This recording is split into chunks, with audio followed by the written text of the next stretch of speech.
स्वागत है आपका अपना YouTube channel Pradeep math magic पर। आज का वीडियो बहुत ही ज़्यादा इम्पॉर्टेंट होने वाला है क्योंकि हमने इस वीडियो में प्रीवियस ईयर में पूछे गए RRB, group D, NTPC, police, patwari के बायोलॉजी क्वेश्चन को कवर किया है। तो चलिए वीडियो को स्टार्ट करते हैं।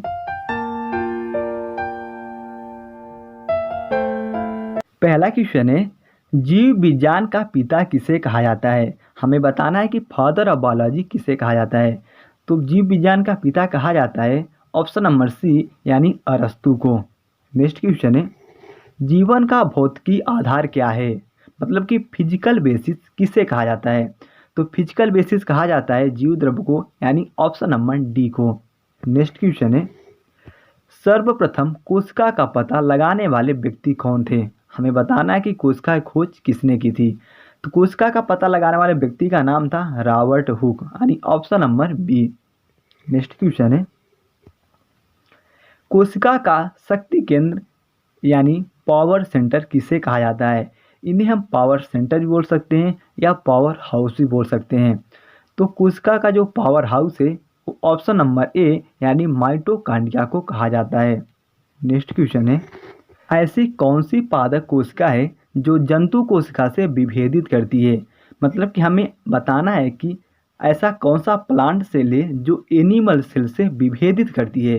तो ये विभेदित करने वाली जो कोशिका है उसका नाम है, देखिए ये तीनों कोशिकाएं जो विभेदित करती हैं, चाहे कोशिका भित्ति हो, चाहे पर्णहरित हो, चाहे सेंट्रियोल हो, ये तीनों कोशिकाएं हैं जो पादप कोशिका को जंतु कोशिका से विभेदित करती है।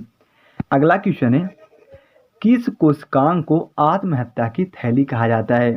तो आत्महत्या की थैली के नाम से जो कोशिका जानी जाती है उसका नाम है लाइसोसोम, यानी option number B. Next question है, डीएनए की द्विगुणित कुंडली यानी डबल हेलिक्स मॉडल किसे कहा जाता है, यानी डबल हेलिक्स मॉडल का पता लगाने वाले वैज्ञानिक कौन थे। तो डबल हेलिक्स मॉडल का पता लगाने वाले वैज्ञानिक का नाम था वाटसन एंड क्रिक, यानी option number A.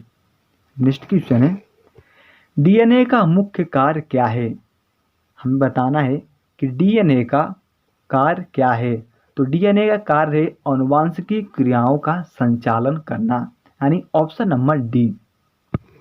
Next question है, आरएनए आरएनए का पूरा नाम होता है राइबोन्यूक्लिक एसिड। क्या कह रहा है कि आरएनए पाया जाता है, आरएनए कहाँ पाया जाता है ये हमसे क्वेश्चन कर रहा है। तो आरएनए जो है वो पाया जाता है कोशिका द्रव्य में, यानी ऑप्शन नंबर सी में। नेक्स्ट क्वेश्चन है, आनुवांशिकी का पिता किसे कहा जाता है, मतलब कि फादर ऑफ जेनेटिक्स किसे माना जाता है। तो फादर ऑफ जेनेटिक्स कहलाते हैं ऑप्शन नंबर सी यानी मेंडल को। नेक्स्ट क्वेश्चन है, मनुष्य में गुणसूत्रों की कुल संख्या कितनी है। तो मनुष्यों में गुणसूत्रों की संख्या है ऑप्शन नंबर ए यानी 46, जिन्हें हम 23 जोड़े भी कहा जाता है। गाइज नेक्स्ट क्वेश्चन है, मनुष्य में गुणसूत्रों की संख्या कितनी है। तो जो मनुष्य है उनके अंदर गुणसूत्रों की संख्या होती है 46, यानी option number A. Next question है, मनुष्य में होने वाले अनुवांशिकी रोग कौन से हैं। तो जो मनुष्य में होने वाले अनुवांशिकी रोग हैं ये सभी हैं, यानी वर्धांतता भी है, हीमोफीलिया भी है, टर्नल सिंड्रोम भी है, यानी ये तीनों हैं जो अनुवांशिकी रोग के कारण है। नेक्स्ट क्वेश्चन है, लड़का पैदा होगा जब। तो जो लड़का है जब यक्स वाई से कनेक्ट होता है तब जाके लड़का पैदा होता है, और जब जब यक्स मिलते हैं तब लड़की पैदा होती है। नेक्स्ट क्वेश्चन है, हीमोफीलिया रोग से ग्रस्त व्यक्ति को क्या लक्षण दिखाई देते हैं। तो जिस व्यक्ति को हीमोफीलिया रोग होता है उनके अंदर जो रक्त का बहाव है वो बंद नहीं होता, जिससे यह अनुमान लगाया जा सकता है कि उस व्यक्ति को हीमोफीलिया रोग है। नेक्स्ट क्वेश्चन है, जिनके बारे में कौन सा कथन सत्य है। तो जो जिनके बारे में है इसको ऑप्शन देख लेते हैं। पहला ऑप्शन है कि यह डीएनए की एक क्रियात्मक इकाई है, यह आनुवांशिकी की इकाई है, यह गुणसूत्र पर उपस्थित होता है, या उपयुक्त सभी। तो जो इसका आंसर हो जाएगा वह तीनों हो जाएगा, क्योंकि इसको तीनों कथन सही हैं, यानी ऑप्शन नंबर डी या उपरोक्त सभी। नेक्स्ट क्वेश्चन है, जिनका सर्वप्रथम कृत्रिम संश्लेषण किसने किया था? हमें बताना है कि जिनका सर्वप्रथम कृत्रिम संश्लेषण किस वैज्ञानिक के द्वारा किया गया। तो ये किया गया था ऑप्शन नंबर सी यानी हरगोविंद खुराना के द्वारा। नेक्स्ट क्वेश्चन है, प्राकृतिक चयन के सिद्धांत का प्रतिपादक कौन है? हमें बताना है कि प्राकृतिक चयन का जो सिद्धांत है यह किसके द्वारा दिया गया था। तो ये दिया गया था ऑप्शन नंबर ए यानी चार्ल्स डार्विन के द्वारा। नेक्स्ट क्वेश्चन है, आनुवांशिक संबंधी प्रयोग के लिए मेंडल ने किस पौधे का चुनाव किया? तो जो आनुवांशिकी के लिए मेंडल ने पौधे का चुनाव किए थे वो किए थे मटर का, यानी option number A. Next question है, एक वर्धांत व्यक्ति में किस रंग की पहचान नहीं होती है? तो जिस व्यक्ति को वर्धांतता रोग हो जाता है उसको लाल व हरा रंग नहीं दिखाई देता है, यानी उसकी पहचान वो व्यक्ति नहीं कर सकता है। नेक्स्ट क्वेश्चन है, किस संघ के जंतुओं को जीव द्रव्य के स्तर पर गठित जंतु कहा जाता है? हमें बताना है कि ऐसे कौन से संघ के जंतु हैं जिन्हें जीव द्रव्य के स्तर पर गठित जंतु कहा जाता है। तो ये कहा जाता है ऑप्शन नंबर ए यानी प्रोटोजोआ को। नेक्स्ट क्वेश्चन है, एक कोशिकीय जंतु अमीबा या युग्निला को किस संघ के अंतर्गत रखा गया है? तो जो अमीबा है और युग्निला है इन्हें प्रोटोजोआ संघ के अंतर्गत रखा गया है जो कि एक कोशिकीय जीव है। नेक्स्ट क्वेश्चन है, मेढक में श्वसन किस अंग द्वारा होता है? तो जो मेढक है इसमें जो श्वसन है वह त्वचा के द्वारा भी होता है, क्लोमा के द्वारा भी होता है और फेफड़ों के द्वारा होता है। मतलब कि तीनों हैं जिसके माध्यम से मेढक श्वसन कर सकता है। नेक्स्ट क्वेश्चन है, वास्तविक मछली कौन सी है? तो जो वास्तविक मछली है वो है हिप्पोकैम्पस। हिप्पोकैम्पस है जिन्हें हम वास्तविक मछली यानी रियल मछली कह सकते हैं, क्योंकि स्टार फिश तो है नहीं, बेटल स्टार तो है नहीं, सी कम्बम्बर तो है ही नहीं। तो यानी इसका राइट आंसर हो जाएगा ऑप्शन नंबर सी यानी हिप्पोकैम्पस। नेक्स्ट क्वेश्चन है, मेढक किस वर्ग का जंतु है? तो जो मेढक है वह एम्फीबिया वर्ग के अंतर्गत आता है। नेक्स्ट क्वेश्चन है, स्तनियों का हृदय कितने कोष्ठ का होता है? जो स्तनधारी होते हैं उनका जो हृदय है वह कितने कोष्ठक का होता है? तो स्तनधारियों का जो हृदय है वह 4 कोष्ठक का होता है। इंसान के अंदर भी 4 कोष्ठक का हृदय होता है। लेकिन आप लोग ध्यान रखना कि जो मगरमच्छ है और व्हेल मछली है इन दोनों के अंदर भी जो हृदय होता है वह 4 कोष्ठक का होता है। नेक्स्ट क्वेश्चन है, स्तनधारी वर्ग में रक्त का सबसे अधिकतम तापमान किस जंतु में पाया जाता है? तो जो स्तनधारी वर्ग में जो रक्त का सबसे ज़्यादा तापमान पाया जाता है वो पाया जाता है बकरी में, यानी ऑप्शन नंबर बी में।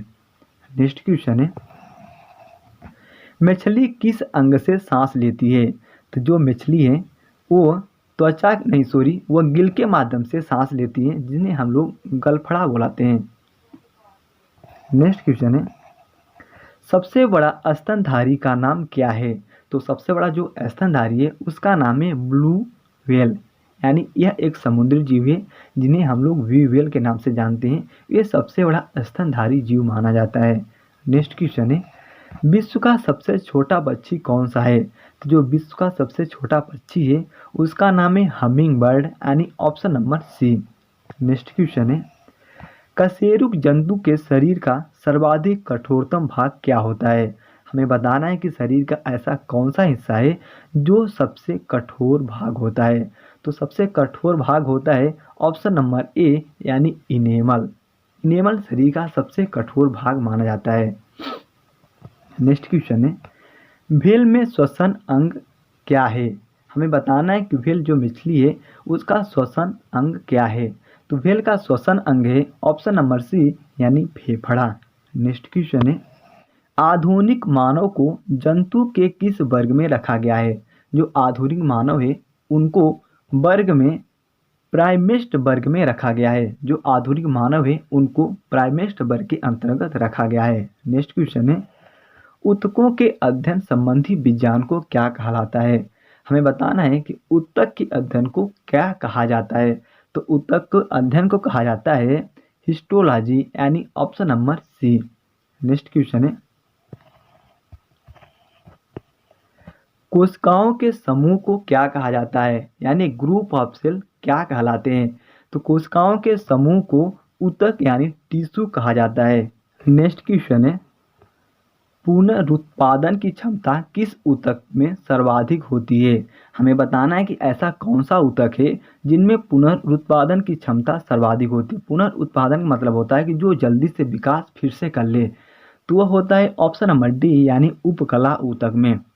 नेक्स्ट क्वेश्चन है, शरीर में सभी ऐच्छिक तथा अनैच्छिक क्रियाओं को नियंत्रित करने वाला ऊतक कौन है? हमें बताना है कि ऐसा कौन सा ऊतक है जो ऐच्छिक और अनैच्छिक क्रियाओं को कंट्रोल करता है, तो वह होता है तंत्रिका तंत्र यानी ऑप्शन नंबर सी।